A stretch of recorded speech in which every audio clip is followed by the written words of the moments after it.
ಸರಿ ಅಂತ ಅನ್ಸುತ್ತಾ ಅವನಿಗೆ ಬಿಟ್ಬಿಡಿ, ಅವಳಿಗೆ ಬಿಟ್ಬಿಡಿ.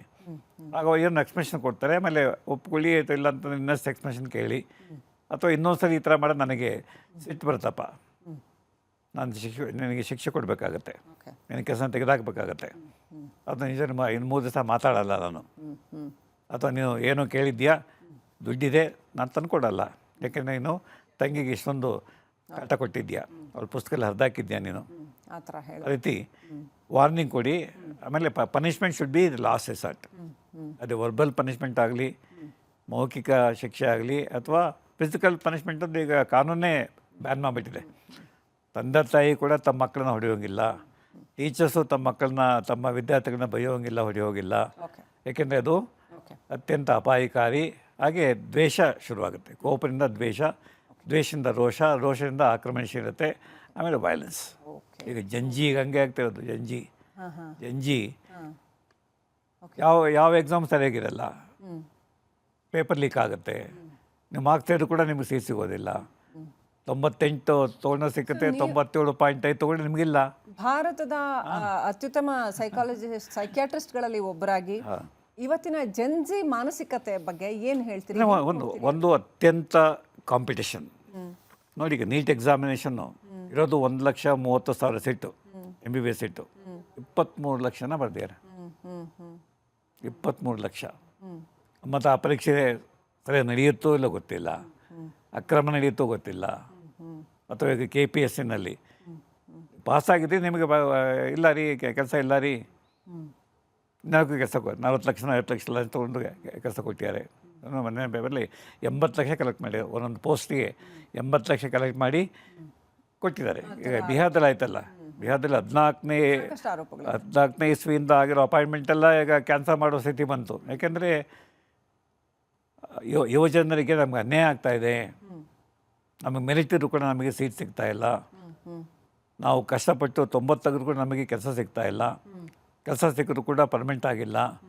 ಈಗ ನೋಡಿ ಕರ್ನಾಟಕದಲ್ಲಿ ಎಷ್ಟು ಜನ ಪಾರ್ಟ್ ಟೈಮ್ ಲೆಕ್ಚರ್ಸ್ ಇದ್ದಾರೆ, 5 ವರ್ಷ 6 ವರ್ಷ 7 ವರ್ಷದಿಂದ ಕೆಲಸ ಮಾಡ್ತಿರೋದು, ಪರ್ಮನೆಂಟ್ ಆಗೋ ಚಾನ್ಸೇ ಇಲ್ಲ. ಹಾಗಾಗಿ ಈ ಒಂದು ಹತಾಶೆ, ನಿರಾಶೆ, ಮತ್ತು ಜೂನಿಯರ್ ಒಬ್ಬ ಬಂದು ಆಕೆಗೆ 50,000 ರೂಪಾಯಿ ಸಂಬಳ ಸಿಕ್ಕಿದೆ, ನೌಕರಿ ಸಿಕ್ಕಿದೆ, ಕೆಲವೊಂದು ಎಲೆಕ್ಷನ್ ಮಾಡಿದ್ದಾಳೆ, ನಾನು ಸಾಯಬೇಕು. ಯಾಕಮ್ಮ ಅಂತಂದರೆ ನಾನು ಜೂನಿಯರ್, 1 ವರ್ಷ ಜೂನಿಯರ್ಗೆ 1 ಲಕ್ಷ ಸಂಬಳ ಇರೋ ಕೆಲಸ ಸಿಕ್ಬಿಟ್ಟಿದೆ ಸರ್. ನಾನು ಅವಳಿಗಿಂತ ಸೀನಿಯರು, ಅವಳಿಗಿಂತ ಹೆಚ್ಚು ಮಾರ್ಕ್ಸ್ ಇದ್ದೇನೆ. ಅದು ನೋಡಿ ಅದೃಷ್ಟ ನೋಡಿ, ನನಗೆ 50,000 ರೂಪಾಯಿ ಸಂಬಳ, ಅವಳಿಗೆ 1 ಲಕ್ಷ ಸಂಬಳ. ಬೇಜಾರಾಗುತ್ತೆ ಸರ್, ದುಃಖ ಆಗುತ್ತೆ ಸರ್, ಸಾಯ್ಬೇಕು ಸರ್. ಹಾಗಾಗಿ ಈ ಒಂದು ಜಂಜಿ ಇವತ್ತು ನಾವೇನು ಆ ಪದ ಉಪಯೋಗಿಸಿದ್ದೇವೆ ಅಂದರೆ 15ರಿಂದ 25 ವರ್ಷ ವಯಸ್ಸಿನವರಿಗೆ. ಯಾಕೆಂದರೆ ದೇಶದ 30% ಜನ ಅವರೇನೆ, ದೇಶದ ಭವಿಷ್ಯ ಅವ್ರದ್ದೇನೆ. ಅದು ಅವ್ರ ಭವಿಷ್ಯ, ನಮ್ಮ ಸಮಾಜ, ನಮ್ಮ ವ್ಯವಸ್ಥೆ ಗ್ಯಾರಂಟಿ ಇಲ್ಲ. ಪಾಸ್ ಆಗ್ತೀವಿ ಅಂತ ಗ್ಯಾರಂಟಿ ಇಲ್ಲ, ಪಾಸ್ ಆದರೆ ಕೆಲಸ ಸಿಗುತ್ತೆ ಗ್ಯಾರಂಟಿ ಇಲ್ಲ, ಕೆಲಸ ಸಿಕ್ಕಿದ್ರೆ ಪ್ರೈವೇಟ್ನಲ್ಲಿ ಇವತ್ತು ಕೆಲಸ ನಾಳೆ ಇಲ್ಲ. ಹಾಗೆ ಪಾರ್ಶಿಯಾಲಿಟಿ, ಈ ಮೀಸಲು ವಿವಾದಗಳು, ನೀವು ಒಂದು ಜಾತಿ ಹುಟ್ಟಿದ್ರೆ ನಿಮಗೆ ಮೀಸಲು, ಇನ್ನೊಂದು ಜಾತಿ ಹುಟ್ಟಿದ್ರೆ ನಿಮಗಿಲ್ಲ. ಅಥವಾ ಇನ್ಫ್ಲೂಯೆನ್ಸು, ವಶೀಲಿ, ಲಂಚ, ರುಶ್ವತ್ತು, ಇವೆಲ್ಲ ಅವ್ಯವಸ್ಥೆ ಯಾವಾಗಿರುತ್ತೋ ಆಗ ನ್ಯಾಚುರಲಿ ಯುವಕರು ಬಿಸಿ ರಕ್ತ ಕುದೀತಾರೆ. ಈಗ ಅದಕ್ಕೊಂದು ರೂಪ ಬರ್ತಾ ಇದೆ. ಮೊದಲು ಕೂಡ ಯಾವಾಗಲೂ ಎಲ್ಲ ದೇಶಗಳಲ್ಲಿ ಹೆಚ್ಚಿಗೆ ದಂಗೆ ಈಗ ನಕ್ಸಲೈಟ್ಸು ಅವರೆಲ್ಲ ಯುವಕರೇನೆ, ನಕ್ಸಲೈಟ್ಸು ಎಲ್ಲ ಯುವಕರೇನೆ.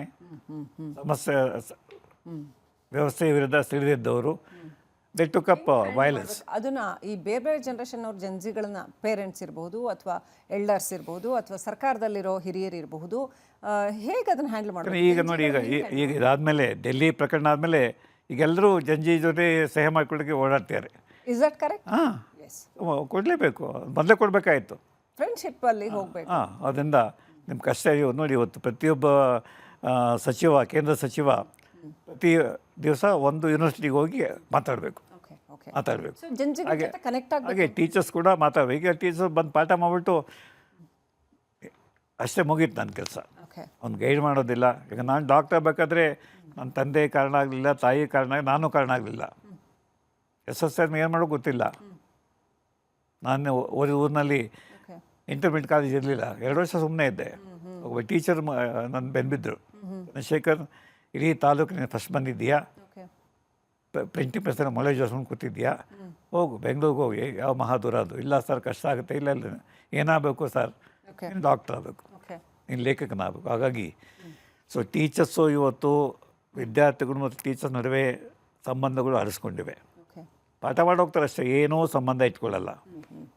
50, 60, 150, 200 ಜನ ಕ್ಲಾಸ್ ರೂಮ್ನಲ್ಲಿ ಟೀಚರ್ಸ್ಗೂ ಸಾಕು ಕಷ್ಟ ಸಾರ ಕೆಲಸ ಮುಖಗಳೇ ನಾವು ನೋಡಿರಲ್ಲ. ನಾವು ಮುಖಗಳೇ ನೋಡಿರೋದು ನೋಡಿವೆ. ಈಗ MBBSನಲ್ಲಿ 250 ಸೀಟ್ ತೊಗೊಂಡ್ಬಿಡ್ತಾರೆ. ಓಕೆ ಸೊ ಜಂಜಿಗಳ ವಿಚಾರದಲ್ಲಿ ವೀಕ್ಷಕರೇ, ಡಾಕ್ಟರ್ ಸಿ ಆರ್ ಚಂದ್ರಶೇಖರ್ ಅವ್ರು ಹೇಳ್ತಾ ಇರೋದು ಅವ್ರ ಜೊತೆ ಕನೆಕ್ಟ್ ಆಗಬೇಕು, ಅವ್ರ ಕಷ್ಟ ಸುಖ ಕೇಳಬೇಕು, ನಿರಾಶೆ ಯಾಕೆ ಅವ್ರು ಸೆಲೆಕ್ಟ್ ಆಗಿಲ್ಲ, ಮತ್ತು ಯಾವುದೇ ಪಾರ್ಶಾಲಿಟಿ ಆಗ್ಬೋದು. ಪ್ರತಿ ಎಕ್ಸಾಮನ್ನ ಸರಿಯಾಗಿ ನಡೆಸಬೇಕು, ಪ್ರತಿ ಆಯ್ಕೆಯನ್ನು ನಿಷ್ಪಕ್ಷಪಾತ ನಡೆಸಬೇಕು. ಯಾರಿಗೂ ನಮ್ಗೆ ಅನ್ಯಾಯ ಆಗಿದೆ ಅಂತ ಅನಿಸ್ಬಾರ್ದು. ಅನ್ಯಾಯ ಆಗಿದೆ ಅನಿಸ್ತು ಅಂತಂದರೆ ಮುಗೀತು. ಓಕೆ